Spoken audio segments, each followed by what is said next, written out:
Comme vous le savez tous, décider de sortir de l'esclavage économique et monétaire pour les pays de l'AES, c'est un danger pour la France. C'est un État négrier qui vit de notre sang et de notre chair. Aujourd'hui, nous avons des hommes dignes qui ont décidé sérieusement de sortir notre peuple de cet esclavage-là. Donc vous devez comprendre que la France fera tout ce qu'elle peut. Elle fera tout ce qu'elle peut pour empêcher que l'Afrique se libère. Dans le passé, nous avons pris le temps d'analyser les choses. Nous avons passé tout notre temps à analyser, à commenter, à faire des vidéos. C'est bien, ça a eu son résultat.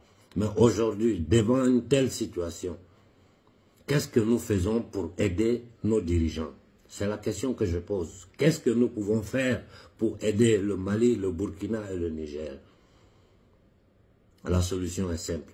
Il faut contrecarrer toutes les actions que cet institut au service de la France et de l'Union européenne, c'est-à-dire au service des entités démoniaques qui tiennent notre peuple en esclavage, soit humilié, soit délégitimé. Avant le 10 décembre, avant la réunion de la CEDEAO, nous devons passer à l'action. Raison pour laquelle je fais cette petite intervention pour tous les frères qui vont s'inscrire au groupe. Et j'espère que vous allez faire tourner cette vidéo afin que toute l'Afrique de l'Ouest l'écoute. Dans ces trois pays-là, il faut se préparer à se mobiliser avant ou pendant la réunion de la CEDEAO. Je répète, il faut se préparer à se mobiliser avant ou pendant la réunion de la CEDEAO pour dire à la CEDEAO que vous ne comptez rien, vous n'avez aucune légitimité, vous n'êtes que des nègres de salon au service des gens qui vivent du sang du peuple africain. Ces batraciens que vous appelez économistes intellectuels là, ne sont que des minables, des inconscients, des voleurs, des indignes qui travaillent contre leur propre peuple pour permettre aux Occidentaux de vivre de notre sueur, de notre souffrance, de nos richesses. Donc, la chose est tellement simple. On n'a pas besoin que quelqu'un vienne me dire non, on a besoin d'argent pour faire des podiums. On n'a pas besoin de podiums. On n'a pas besoin de podiums. On a besoin d'un mouvement de masse, que toute l'Afrique de l'AES se lève pour dire nous ne reconnaissons plus la CEDEAO. Que la CEDEAO est la représentance des entités démoniaques qui tiennent notre peuple dans la souffrance. Vous voyez ici en Occident, personne ne parle du franc CFA. Personne. Comme si c'est une monnaie qui n'existe pas. Alors que c'est cette monnaie-là qui tient notre peuple en esclavage. Nous ne pouvons pas aller aux toilettes sans l'accord de la France. Il n'y a pas une action économique qui peut se passer si ça ne passe pas par la France. En plein 21e siècle. Nous voici devant l'histoire. Nous voici au carrefour de l'histoire. Qu'est-ce que nous allons décider? Nous allons nous asseoir, permettre à la CEDEAO de raconter des balivernes, et que les Occidentaux vont dire la communauté des États de l'Afrique de l'Ouest a décidé ceci, a décidé cela.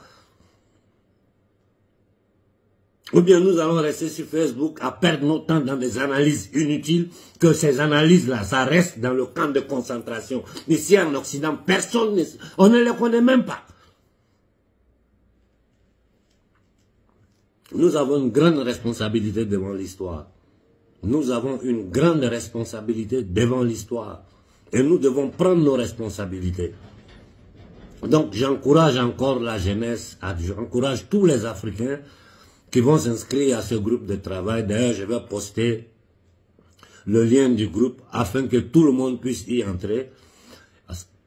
Surtout, je dis bien, surtout ceux qui sont à la tête des associations, des mouvements, qu'ensemble nous décidons comment et quand nous lever pour contrecarrer tout ce que la CEDEAO va essayer de faire.